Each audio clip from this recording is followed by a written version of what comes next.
संगठन में शक्ति। हृदय राम की अध्यक्षता में शरीर के अंगों की एक सभा जुटी और सब मिलकर नारे लगाने लगे, चिल्लाने लगे, नहीं करेंगे, नहीं करेंगे, पेट की गुलामी नहीं करेंगे। हम तो सारा दिन काम करें और पेट राम जी आराम करें, उस पर भी नखरा।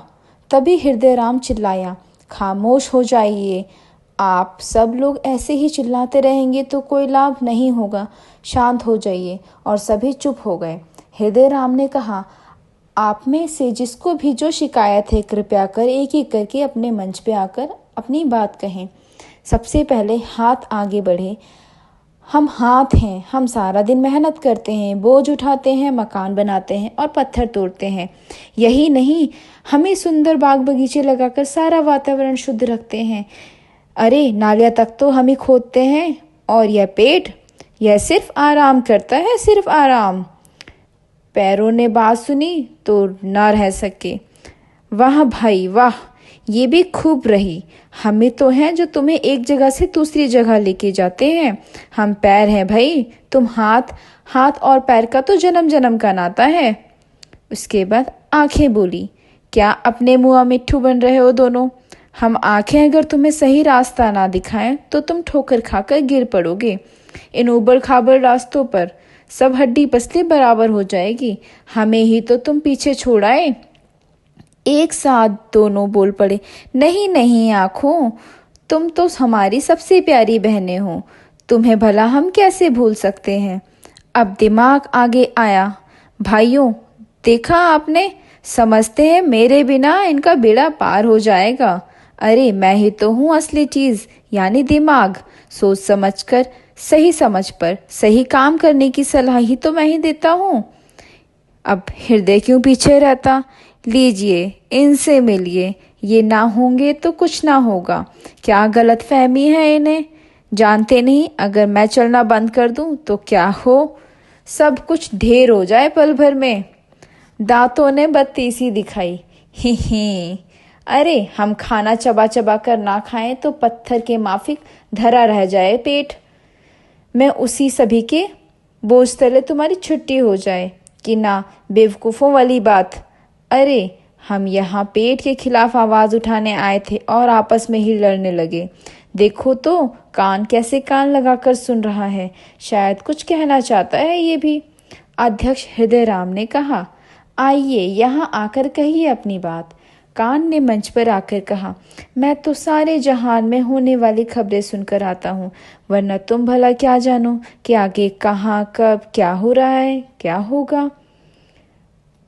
सब एक स्वर में बोल उठे, भाई तो तुम्हें कौन सा हम अपने से अलग मानते हैं? हम सब तो पेट के खिलाफ हैं, उसे सबक सिखाना चाहते हैं। तुम आराम मतलब हो गया है। यह सवाल है कि समाचार पेट तक पहुंचाए कैसे।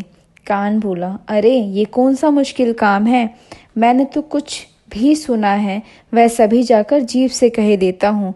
उसका तो काम ही है इधर की बात उधर करना। हाँ यही ठीक रहेगा। कान ने जाकर जीभ से कहा, अरे जीभ बहना, कहाँ हूँ, आज तुम्हारे लिए एक ऐसी खबर लाया हूँ कि सुनोगी तो उछल पड़ोगी। जीभ अंदर से आती हुई बोली, क्या बात है, क्यों चिल्ला रहे हो? कान बोला, जाकर कह दो अपने बड़े भाई पेट से कि सबने मिलकर उसके खिलाफ साजिश की है। कहते हैं बगावत करेंगे, पेट की गुलामी की नहीं करेंगे। जीभ ने जाकर पेट को बताया, पेट भाई कुछ सुना तुमने? पेट बोला, क्या बात है जीभ बहना, तुम इतनी परेशान क्यों हो, ऐसा क्या सुना है तुमने? जीभ ने कहा, संभल जाओ पेट भाई, संभल जाओ, सभी ने तुम्हारे खिलाफ बगावत कर दी है। पेट ने पूछा, क्यों भाई, मैंने ऐसा क्या कर दिया, मेरी गलती क्या है, कुछ बताओ तो सही। जीभ बोली, वो कहते हैं कि हम सारे तो काम करते हैं और पेट राम जी फिर आराम करते हैं।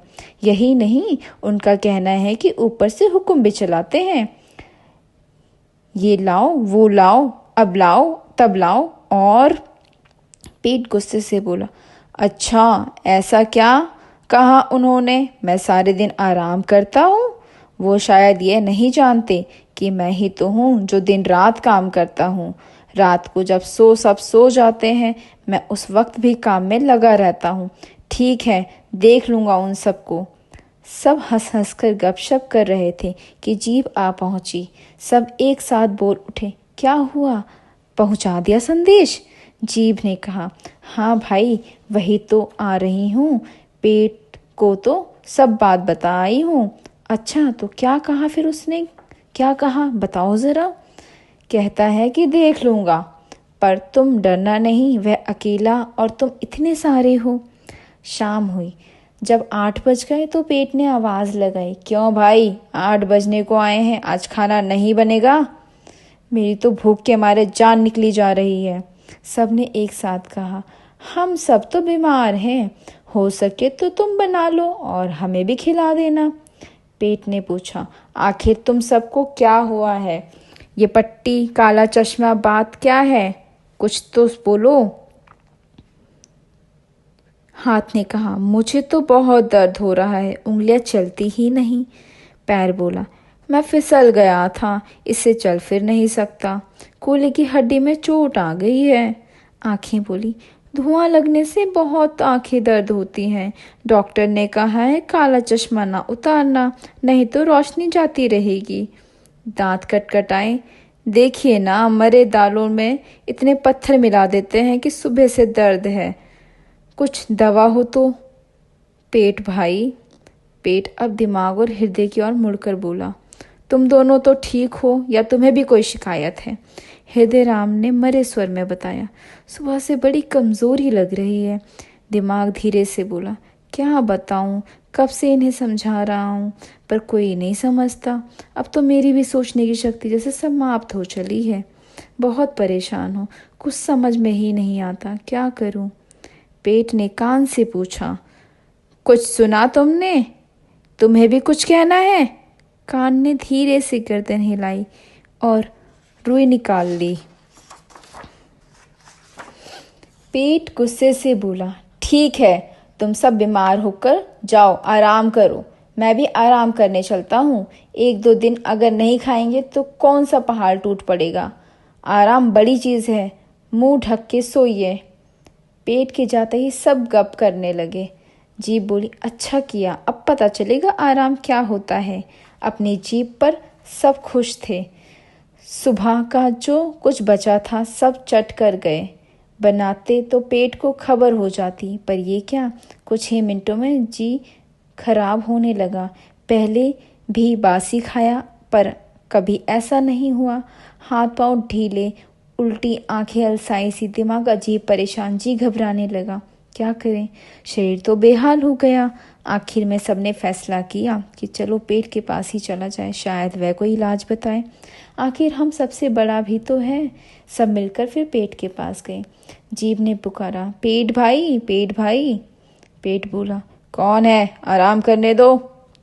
सब एक साथ बोल पड़े, पेट भाई, हमसे गलती हो गई, हमें माफ़ कर दो। पेट तो राजा है, क्या अपनी प्रजा को सताएगा? पेट ने समझाया, हम सब इस शरीर रूपी मशीन के छोटे बड़े पुर्जे हैं। जैसे एक पुर्जा बिगड़ने से मशीन नहीं चलती, वैसे ही यह शरीर भी नहीं चलता। इसलिए अच्छी तरह जान लो, खाना इस मशीन का पेट्रोल है। इसे ठीक ढंग से चलाना होगा, तभी हम मजबूत बनेंगे। इसे ठीक से चलाने के लिए ताकत चाहिए, और वह ताकत मिलती है सहयोग से, संगठन से, एकता से। जाओ, मिलकर काम करो और मुझे भी काम करने दो। धन्यवाद।